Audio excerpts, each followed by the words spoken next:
Hello students, welcome to ज्ञानम। कैसे हैं आप सब? आज का हमारा टॉपिक है मोस्ट एक्सपेक्टेड क्वेश्चंस जो यूजीसी में आ सकते हैं। तो चलिए देखते हैं कैसे कैसे क्वेश्चन पेपर में 2020 में आ सकते हैं। हाँ जी, फर्स्ट क्वेश्चन है मेरा ये। अब मुझे देखना है इसमें क्या हो सकता है। अब देखिए, 6 3 ज़ा 18, 18 2 ज़ा 36, 6 4 ज़ा 24, 24 इंटू 3 72, 5 5 ज़ा 25, 25 को 4 के साथ मल्टीप्लाई किया, कितना आ गया 100। ठीक है, दोबारा देखिए, 6 3 ज़ा 18, 18 2 ज़ा 36, 6 4 ज़ा 24, 24 3 ज़ा 72, 5 5 ज़ा 25, 25 4 ज़ा 100। तो क्या आ गया फर्स्ट का आंसर 100। चलें, अगला क्वेश्चन है हमारा डिस्टेंस एंड डायरेक्शन का। अब डिस्टेंस एंड डायरेक्शन में देखते हैं क्या होगा। लक्ष्य स्टार्ट वॉकिंग टूवर्ड्स वेस्ट, लक्ष्य वेस्ट की तरफ गया। तो वेस्ट कहाँ पर है? इधर। कितने किलोमीटर गया? 10 किलोमीटर। फिर उसने लिया लेफ्ट टर्न और 8 किलोमीटर गया। राइट टर्न ऊपर होगा, लेफ्ट टर्न कहाँ होगा? नीचे। तो उसने लेफ्ट टर्न लिया, 8 किलोमीटर गया। फिर उसने लिया लेफ्ट टर्न और 18 किलोमीटर गया। अब देखिए, राइट टर्न इधर, लेफ्ट टर्न इधर, 18। अब ये हो गया 10, ये हो गया 8, तो ये हो गया 18 kilometre. In which direction is he now from his starting point? वो स्टार्टिंग पॉइंट से कौन सी डायरेक्शन में है? तो स्टार्टिंग पॉइंट पे हमने चार्ट बनाया और चेक करते हैं वो कौन सी डायरेक्शन में है। हाँ जी, वो कौन सी डायरेक्शन में है? साउथ ईस्ट में। दोबारा देखें, लक्ष्य वेस्ट की तरफ गया 10 किलोमीटर, फिर लेफ्ट टर्न लिया 8 किलोमीटर, फिर लेफ्ट टर्न लिया 18 किलोमीटर। अब क्वेश्चन में पूछ रहा है वो कौन सी डायरेक्शन में है स्टार्टिंग पॉइंट से। तो स्टार्टिंग पॉइंट से वो कौन सी डायरेक्शन में है? South east. तो अपना आंसर आ गया सी। अगले क्वेश्चन में है, Raman travels a distance of 5 kilometre from a place a towards north. Raman 5 kilometre north गया। ठीक है, और कहाँ से गया? ए प्लेस से। तो 5 किलोमीटर नॉर्थ। फिर उसने लिया लेफ्ट टर्न और 3 किलोमीटर गया। अब राइट टर्न इधर होगा और लेफ्ट टर्न इधर होगा। फिर राइट टर्न लिया 2 किलोमीटर। अब राइट टर्न ऊपर आ गया 2 किलोमीटर। फिर राइट टर्न लिया 3 किलोमीटर। अब राइट टर्न देखिए इधर को आएगा और नीचे वाला भी 3 है, ये भी 3, मतलब बराबर आ गया। और कहाँ पहुँच गया? बी पॉइंट पे। अब क्वेश्चन में पूछ रहा है डिस्टेंस बताएं ए और बी का। तो ए और बी का डिस्टेंस बताना है, ये वाला। ठीक है, अब ये 5, ये कितना हो गया? 2, और ये भी 2। तो कितनी दूरी पे है? 7 किलोमीटर। दोबारा देखें, रमन 5 किलोमीटर गया नॉर्थ, फिर उसने लेफ्ट टर्न लिया 3 किलोमीटर, फिर राइट टर्न लिया 2 किलोमीटर, फिर राइट टर्न लिया 3 किलोमीटर, और कौन से पॉइंट पे पहुंच गया? बी पॉइंट पे। अब मुझसे पूछ रहे हैं ए और बी का डिस्टेंस बताएं। तो ए और बी का डिस्टेंस कितना है? 7 किलोमीटर। हाँ जी, अगला क्वेश्चन है एनोलॉजी का। Car is to petrol. Car किस पे चलती है? पेट्रोल पे। टेलीविज़न किससे चलता है? इलेक्ट्रिसिटी से, बिजली से चलता है। लाइट चली जाती है तो टेलीविज़न बंद हो जाता है। मिसिंग नंबर बताना है। अब मुझे देखना है कि ये जो सेंटर वाला है, वो मैंने आपको पहले भी बताया, जब भी सेंटर वाला हो वो क्या होता है? बाहर वालों का कुछ बनाकर बना होगा। अब मैंने देखा कि ये बाहर वालों का क्या बनाया जो ये 27 आया। अब इसमें क्या किया? 45, 25, 35 और 30। अगर मैं इन सबको ऐड कर दूं, 5 10 15, 4 और 3 7, 7 और 2 9, 9 और 4 13, 135। अब 135 आ गया इनका सम। इसको मैंने 5 से डिवाइड किया तो मेरे पास आ रहा है 27। अब ये नंबर्स तो 4 हैं पर डिवाइड किससे कर रहा है? 5 के साथ, तब 27 आएगा। अगला भी चेक करते हैं, 60 प्लस 20 80, 80 प्लस 40 120, 150। 150 को 5 से डिवाइड किया तो कितना आ गया? 30। अब ऐसे ही अगला चेक करते हैं, 25 और 85, 25 और 85, 5 और 5 10, फिर 20 30 और 80, 120, 120 बन गया। दोबारा देख लेते हैं 85 25, 40 + 30 कितना हो गया 70, 5 और 5 10, 9 और 2 11, 180। अब 180 को मुझे डिवाइड करना है 5 से, तो जब मैं इसको 5 से डिवाइड करूँगी 5 2 ज़ा 10, सॉरी 5 3 ज़ा 15 और 30 तो 6 कितना आ जाएगा 36। तो मेरा आंसर आ गया 36। चलें अगला क्वेश्चन है मिसिंग नंबर बताएं। अब मुझे देखना है इसका इसके साथ क्या रिश्ता बन रहा है। वैसे मुझे इसका इसके साथ जोड़ना है। इंडियन रेलवेज, जैक क्वीन, पीके मूवी, OLX, मैन मैन, तो ये क्या हैं ऑपोजिट लेटर्स। ये एक दूसरे के क्या हैं ऑपोजिट लेटर्स। तो ओ का ऑपोजिट क्या हो जाएगा एल, पी का हाँ जी पीके मूवी एल के। अब ना ये है ना ये है ना ये है, तो एल के से मेरी स्टार्ट होती हुई एक ही ऑप्शन है ये। क्यू का क्या आ जाएगा जैक, आर का क्या आ जाएगा आई, एस का एच, टी का जी, यू का एफ, तो क्या आ जाएगा LKJIHGF। तो मेरा आंसर आ गया ये वाला। हाँ जी अगला है complete the series, number series को कंप्लीट करना है। तो मुझे बताना है कि यहाँ क्या आएगा। 2 को 5 से गुना किया 10, फिर इसको 6 से गुना किया, फिर इसको 7 से गुना किया, फिर 8 से किया। तो अब किससे करेंगे 9 से। 336 को 9 से गुना करना है, पीछे तो 0 आ ही जाएगा। 6 9 ज़ा 54, 3 9 ज़ा 27, 27 में ऐड किया 32, 3 9 ज़ा 27, 27 + 3 30, तो आंसर आ गया 30240। ये 5 से गुना, ये 6 से, ये 7 से, ये 8 से, तो अगला किससे गुना होगा 9 से। तो क्या आंसर आ गया 30240। चलिए अगला देखते हैं। अगले क्वेश्चन में क्या है 16 से 14 2 कम, फिर ये 2 से मल्टीप्लाई हो गया, फिर 2 कम, फिर 2 से मल्टीप्लाई हो गया, फिर 2 कम। अब क्या होगा 2 से मल्टीप्लाई, तो कितना आंसर आ जाएगा 100। चलें अब अगला है इसको कंप्लीट करें। अब ये अल्फ़ाबेट सीरीज है।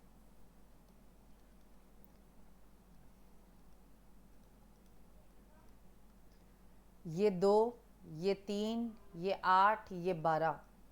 अब 2 और 3 में कितना बड़ा 1, इधर पता नहीं, इधर पता नहीं, इधर कितना बड़ा 4, इधर 1 बड़ा, इधर 4 बड़ा। अब बीच का देखना है, बीच में कितना बढ़ेगा 2 और इधर 3, 3 + 2 5, तो क्या आ गया ई। ठीक है अब अगला देखना है 6 8 15 20, 6 और 8 में कितना बड़ा 2, अगला पता नहीं, अगला भी नहीं पता, अगला बड़ा है 5। अब ये 2 बड़ा और ये 5 बड़ा है, तो ये कितना आ जाएगा 3 और ये कितना आ जाएगा 4, 8 + 3 11 के। तो आंसर आ गया ई के। ठीक है मैंने देखा कि यहाँ पर 1 बड़ा, यहाँ पे 4 बड़ा, तो बीच में 2 बढ़ेगा और 3 बढ़ेगा। ऐसे ही अगला देखा 6 और 8 में 2 बड़ा और यहाँ पे 5 बड़ा, तो 2 और 5 में 2 बड़ा और 5 बड़ा, तो बीच में कितना आ जाएगा 3 और 4, तो क्या आंसर आ गया ई के। चलें अगला है सिलॉजिज्म। सिलॉजिज्म में क्या करते थे स्टेटमेंट्स को ड्रॉ और कंक्लूजन बताना है, ट्रू है कि फॉल्स। पहला है all dreams are fantasies, some fantasies are pleasant, all pleasant are everlasting, some everlasting are memories. तो ये मैंने स्टेटमेंट्स बना ली। अब कंक्लूजन बताने हैं ट्रू है कि फॉल्स। अब कंक्लूजन में आर लिखा है तो मतलब श्योरिटी, अगर आपको ये चीज़ दिखेगी तभी सच होगी। Some dreams are memories, some dreams are memories, क्या आपको ये चीज़ दिख रही है? बिल्कुल नहीं दिख रही, तो गलत हो गया। Some fantasies are everlasting, some fantasies are everlasting, ये चीज़ दिख रही है। सम फैंटेसीज आर एवरलास्टिंग, तो ये चीज़ दिख रही है, तो आंसर आ जाएगा सेकंड, तो मेरा आंसर आ जाएगा B option.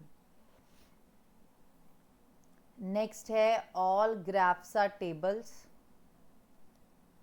All charts are tables, some tables are diagrams. All graphs are tables और charts are tables, some tables are diagrams. तो ये वेन डायग्राम बन गया। पहला कंक्लूजन है some charts are graphs, some charts are graphs.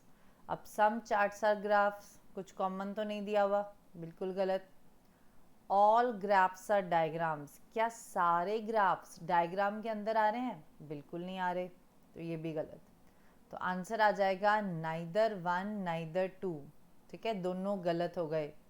Some charts are graphs भी गलत है, ऑल ग्राफ्स आर डायग्राम भी गलत है। मुझे साफ साफ दिखना चाहिए, दोनों नहीं दिख रहे, तो क्या हो जाएगा? Neither one neither to. 259 इससे रिलेटेड है, तो मुझे बताना है 148 किससे रिलेटेड है। अब 2 देखें 13 से रिलेटेड है, तो इसमें क्या हुआ? +11। 5 देखें 16 से रिलेटेड है, इसमें क्या हुआ? +1। 9 देखें 20 से रिलेटेड है, तो इसमें भी क्या हुआ? +11। अब 1 में +11 किया 12, तो आंसर ये या ये। 4 में 11 ऐड किया 15 और 15, ये भी ठीक। 8 में 11 ऐड किया तो 19, तो आंसर आएगा डी। बी नहीं आएगा, तो क्या आंसर आ जाएगा? डी। 148 में हमने 19 ऐड किया, 19 ऐड किया, 19 ऐड किया, तो आ गया अपने पास, सॉरी 11 ऐड करना है। 12, 15, 19। हाँ जी, अगला क्वेश्चन है, 4 वर्ड्स गिवन हैं, 3 एक जैसे हैं, एक अलग है, तो जो अलग है वो बताना है। Happiness, joy, same meaning. Peace, relief. Sickness होगी तो डेथ होगी। हैप्पीनेस होगी तो जॉय होगी, खुशी मिलेगी। पीस होगा तो रिलीफ मिलेगा। सिकनेस होगा तो डेथ होगी। Grief, war, odd one out. Grief से वॉर नहीं होता, तो गलत हो जाएगा। हाँ जी, फ्यू, मैनी, बिल्कुल ऑपोजिट। फ्यू मतलब कम, मैनी मतलब ज़्यादा। Light, heavy, opposite. Short, tall, opposite. Fat, weighty, ये तो सेम मीनिंग हो गए। फैट और वेटी तो सेम मीनिंग हो गए। Odd one out. हाँ जी, 4 में से 3 एक जैसे हैं, एक अलग है, तो चलें देखते हैं मेडन में क्या बना ये। OYKBGL। 13 से 15 2 बढ़ा, 1 से 25 2 कम हुआ, 9 से 11 2 बढ़ा, 4 से 2 2 कम हुआ, 5 से 7 2 बढ़ा, 14 से 12 2 कम हुआ। 2 बढ़ रहा है 2 कम हो रहा है, 2 बढ़ रहा है 2 कम हो रहा है। ठीक है, अब देखते हैं यहाँ पे 15 से 17 2 बढ़ा, 20 से 18 2 कम हुआ, 8 से 10 2 बढ़ा, 5 से 7 2 कम हुआ, 18 से 20 2 बढ़ा, 19 से 17 2 कम हुआ। तो ये तो सेम हो गया। अगला देखते हैं +2 -2, +2 -2, फिर +2, फिर -2, ये भी सेम हो गया। तो ऑड वन आउट ये वाला रह गया। अभी आप खुद देखिए, P16 है, E5, तो इसमें +2 या -2 तो दिख ही नहीं रहा, बहुत ज़्यादा फ़र्क आ रहा है। हाँ जी, रूम में फ्लोर होते हैं, हैंड में फिंगर होती है, ट्री में ब्रांच होता है, टेबल में चेयर होता है? नहीं होता, तो ऑड वन आउट। रूम में फ्लोर, हैंड में फिंगर, ट्री में ब्रांच, तो कौन सा ऑड वन आउट हो गया? टेबल में चेयर। हाँ जी, अब मुझे इसको मीनिंगफुल सीक्वेंस में लगाना है और बताना है कौन सा आएगा। नेवर, कभी नहीं। समटाइम्स, कभी कभी। जनरली, ज़्यादातर। Seldom, rare. ऑलवेज, हमेशा। ठीक है, अब देखिए मेरा क्वेश्चन हमेशा सारा किससे स्टार्ट हो रहा है? ऑलवेज के साथ। ऑलवेज मतलब हमेशा, फिर उसके बाद जनरली। 5, 3, ठीक है, 5 जनरली होता है ज़्यादातर, फिर समटाइम्स, तो 5, 3, 2, ठीक है। सेल्डम, कभी कभी। नेवर, कभी भी नहीं, तो आंसर आ जाएगा डी। ज़्यादा से बिल्कुल कम पे जा रहा है, मतलब हमेशा, जनरली, फिर उसके बाद अपने पास आ गया कभी कभी, फिर आ गया अपने पास सेल्डम, फिर नेवर, कभी नहीं। कंप्लीट द सीरीज़, मुझे इस सीरीज़ को कंप्लीट करना है। ठीक है, मैंने इसको बताया था आपने डिवाइड करना है 3 में या 4 में, तो चलें पहले इसको 3 में डिवाइड करके देखते हैं। ये मैंने 3 में डिवाइड किया। जब मैंने इसको 3 में डिवाइड किया, मेरा ये और ये सेम आ रहा है, तो मैं ये कैसे बनाऊंगी, बना ही नहीं पाऊंगी। तो चलिए अब इसको 4 में करके देखते हैं।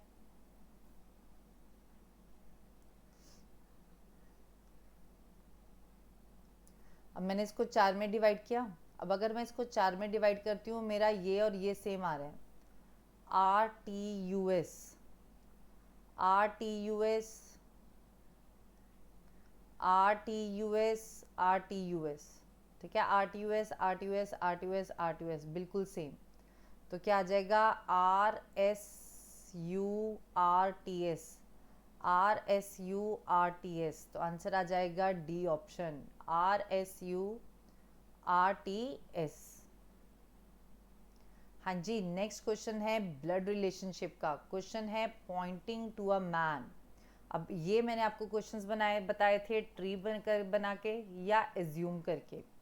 तो ट्री बना के हमने लास्ट टाइम किए थे, आज हम करते हैं एज्यूम करके। तो चलिए एज्यूम करके सीखते हैं। हाँ जी, एज्यूम किया, वुमेन सेज, मतलब स्पीकर ने कहा। ठीक है, स्पीकर आपने अपने आप को एज्यूम करना है। तो आप सारे क्या हो, स्पीकर, तो आप सारे वुमेन। पीछे से पढ़ा, my only daughter in laws father in law. Speaker ने कहा मेरी इकलौती बहू के ससुर। अब मेरी इकलौती बहू के ससुर मतलब उसके हस्बैंड। ठीक है, फिर हस्बैंड के पापा, तो हस्बैंड के पापा कौन हो गए, फादर इन लॉ। तो आंसर आ गया फादर इन लॉ। दोबारा देखें, एक मैन को पॉइंट आउट किया फोटोग्राफ में, वुमेन बोली, तो वुमेन कौन है, स्पीकर। तो स्पीकर से एज्यूम किया, पीछे से स्टार्ट किया, my only daughter in laws father in law. मेरी इकलौती बहू के ससुर, मेरी इकलौती बहू के ससुर कौन हो गए, उसके हस्बैंड। हस्बैंड के पापा, तो हस्बैंड के पापा उसके क्या हो गए, फादर इन लॉ। तो किसकी फोटोग्राफ देख रही है, फादर इन लॉ की।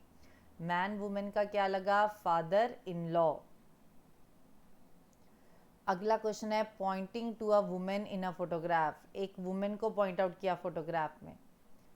ठीक है, अब ये भी एज्यूम करके करते हैं, ड्रॉ करके भी सीख लेंगे, पर एज्यूम करके इजीली हो जाएगा। अब मैन सेज, तो स्पीकर हो गया मैन, तो आपने अपने आप को एज्यूम करना है man. My wife's mother in law, speaker कह रहा है मेरी वाइफ की मदर इन लॉ।